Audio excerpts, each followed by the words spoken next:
Alice in Wonderland, Chapter 9, The Mock Turtle's Story. "You can't think how glad I am to see you again, you dear old thing," said the Duchess, as she tucked her arm affectionately into Alice's, and they walked off together. Alice was very glad to find her in such a pleasant temper, and thought to herself that perhaps it was only the pepper that made her so savage when they met in the kitchen. "When I'm a duchess," she said to herself, not in a very hopeful tone, though, "I won't have any pepper in my kitchen at all. Soup does very well without. Maybe it's always pepper that makes people hot-tempered," she went on, very much pleased at having found out a new kind of rule. "And vinegar that makes them sour, and chamomile that makes them bitter, and barley sugar and such things that make children sweet-tempered. I only wish people knew that. Then they wouldn't be so stingy about it, you know." She had quite forgotten the Duchess by this time, and was a little startled when she heard her voice close to her ear. "You are thinking about something, my dear, and that makes you forget to talk. I can't tell you just now what the moral of that is, but I shall remember it in a bit." "Perhaps it hasn't one," Alice ventured to remark. "Tut, tut, child," said the Duchess. "Everything's got a moral, if only you can find it," and she squeezed herself up closer to Alice's side as she spoke. Alice did not much like her keeping so close to her, first because the Duchess was very ugly, and secondly because she was exactly the right height to rest her chin on Alice's shoulder, and it was an uncomfortably sharp chin.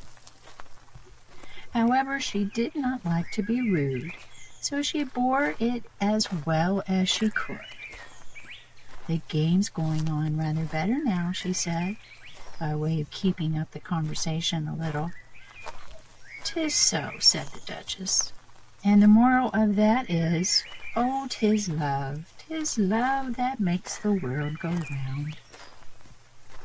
"Somebody said," Alice whispered, "that it's done by everybody minding their own business."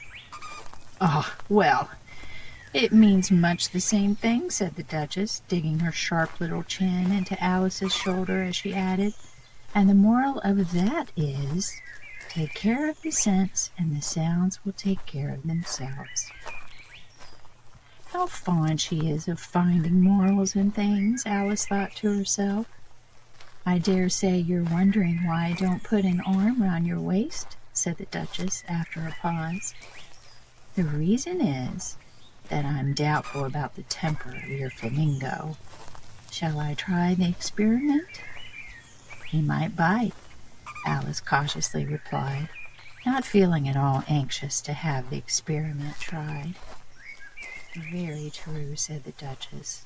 "Flamingos and mustard both bite.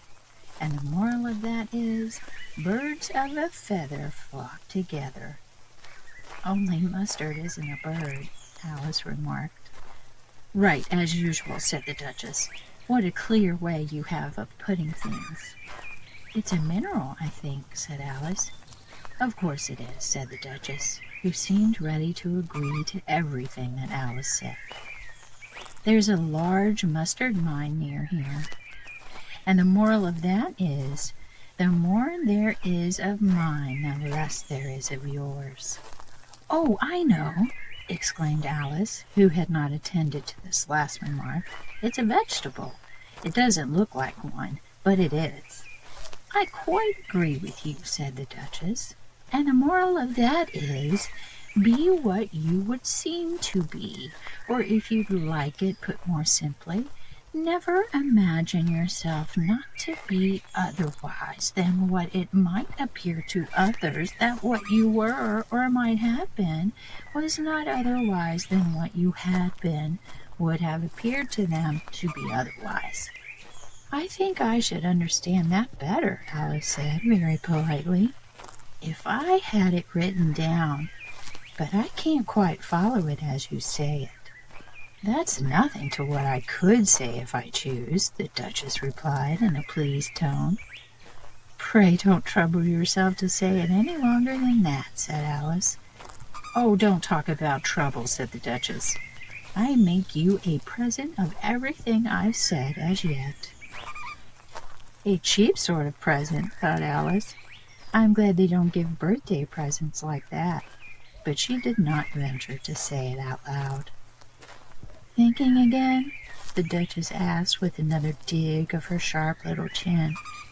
I've a right to think, said Alice sharply, for she was beginning to feel a little worried. Just about as much right, said the Duchess, as pigs have to fly, and But here, to Alice's great surprise, the Duchess' voice died away, even in the middle of her favorite word, moral, and the arm that was linked into hers began to tremble. Alice looked up, and there stood the Queen in front of them, with her arms folded, frowning like a thunderstorm. A fine day, Your Majesty, the Duchess began in a low, weak voice. Now, I give you fair warning, shouted the Queen, stamping on the ground as she spoke. Either you or your head must be off, and that in about half no time. Take your choice. The Duchess took her choice and was gone in a minute. Let's go on with the game, the Queen said to Alice, and Alice was too much frightened to say a word, but slowly followed her back to the croquet ground. The other guests had taken advantage of the Queen's absence and were resting in the shade. However, the moment they saw her, they hurried back to the game, the Queen merely remarking that a moment's delay would cost them their lives. All the time they were playing, the Queen never left off quarreling with the other players and shouting, "Off with his head," or "Off with her head." Those whom she'd sentenced were taken into custody by the soldiers, who, of course, had to leave off being arches to do this, so that by the end of half an hour or so, there were no arches left, and all the players except the King, the Queen, and Alice were in custody and under sentence of execution. Then the Queen left off, quite out of breath, and said to Alice, "Have you seen the mock turtle yet?" "No," said Alice. "I don't even know what a mock turtle is." "It's the thing mock turtle soup is made from," said the Queen. "I never saw one or heard of one," said Alice. "Come on then," said the Queen, "and he shall tell you his history." As they walked off together, Alice heard the King say in a low voice to the company generally, "You are all pardoned. Come, that's a good thing," she said to herself, for she had felt quite unhappy at the number of executions the Queen had ordered. They very soon came upon Gryphon, lying fast asleep in the sun. "Up, lazy thing," said the Queen, "and take this young lady to see the mock turtle, and to hear his history. I must go back and see after some executions I have ordered." And she walked off, leaving Alice alone with the Gryphon. Alice did not quite like the look of the creature, but on the whole she thought it would be quite as safe to stay with it as to go after that savage Queen. So she waited. The Gryphon sat up and rubbed its eyes. Then it watched the Queen till she was out of sight. Then it chuckled. "What fun," said the Gryphon, half to itself, half to Alice. "What is the fun?" said Alice. "Why, she," said the Gryphon. "It's all her fancy that.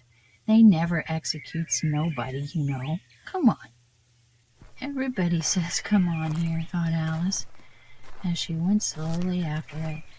"I never was so ordered about before in all my life. Never."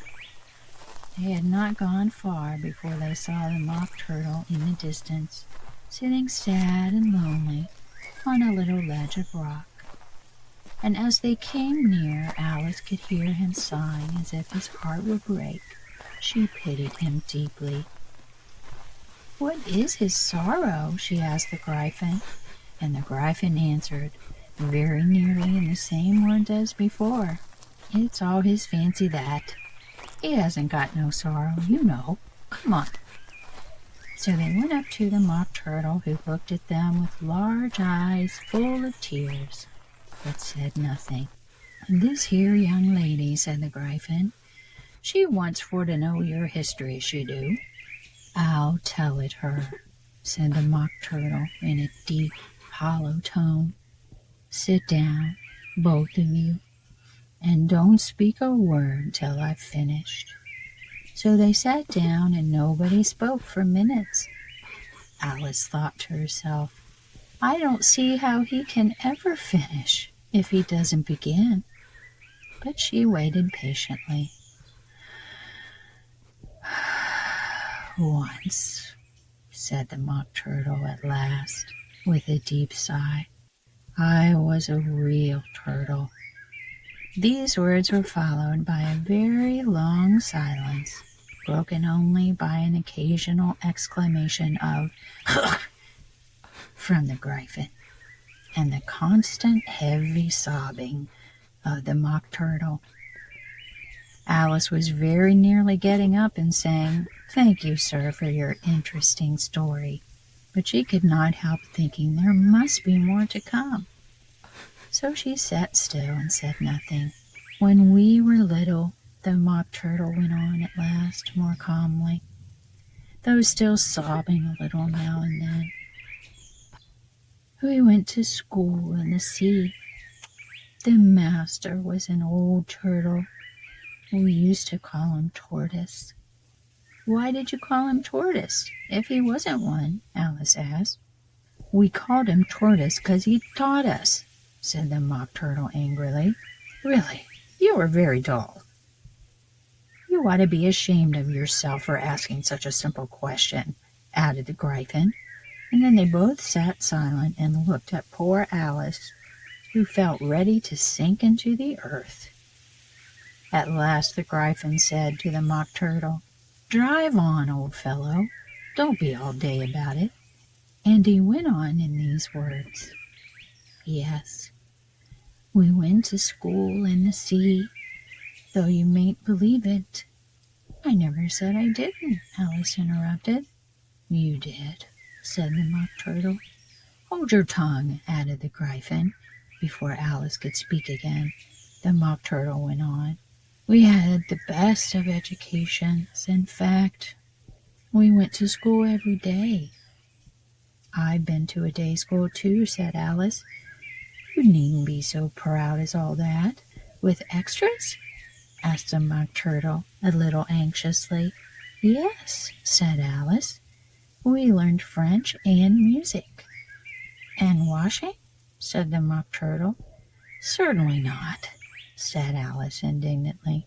"Ah, then yours wasn't a really good school," said the Mock Turtle in a tone of great relief.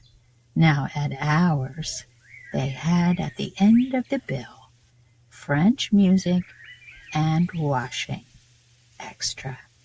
"You couldn't have wanted it much," said Alice, living at the bottom of the sea. "I couldn't afford to learn it," said the Mock Turtle with a sigh. "I only took the regular course." "What was that?" inquired Alice.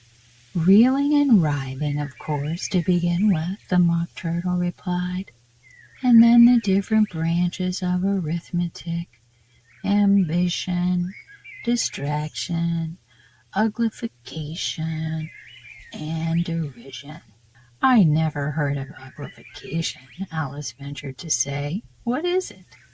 The Gryphon lifted up its paws in surprise. "Never heard of uglifying?" it exclaimed. "You know what to beautify is, I suppose." "Yes," said Alice doubtfully. "It means to make anything prettier." "Well then," the Gryphon went on, "if you don't know what to uglify is, you are a simpleton." Alice did not feel encouraged to ask any more questions about it, so she turned to the Mock Turtle and said, "What else had you to learn?" "Well, there was mystery," the Mock Turtle replied, counting off the subjects on his flappers. "Mystery, ancient and modern, with seaography, then drawling. The drawling master was an old congaree that used to come once a week.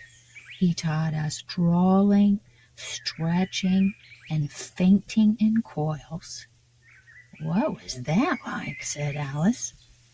"Well, I can't show it you myself," the Mock Turtle said. "I'm too stiff, and the Gryphon never learned it." "Hadn't time," said the Gryphon. "I went to the classical master, though. He was an old crab, he was." "I never went to him," the Mock Turtle said with a sigh. "He taught laughing and grief, they used to say." So he did, said the Gryphon, sighing in his turn, and both creatures hid their faces in their paws. "And how many hours a day did you do lessons?" said Alice, in a hurry to change the subject. 10 hours the first day," said the Mock Turtle, 9 hours the next, and so on. "What a curious plan!" exclaimed Alice. "That's the reason they're called lessons," the Gryphon remarked, "because they lesson from day to day." That was quite a new idea to Alice, and she thought it over a little before she made her next remark. "Then the 11th day must have been a holiday." "Of course it was," said the Mock Turtle. "And how did you manage on the 12th?" Alice went on eagerly. "That's enough about lessons," the Gryphon interrupted in a very decided tone. "Tell her something about the games now." Join us next time for Chapter 10, The Lobster Quadrille. Sweet dreams, everyone.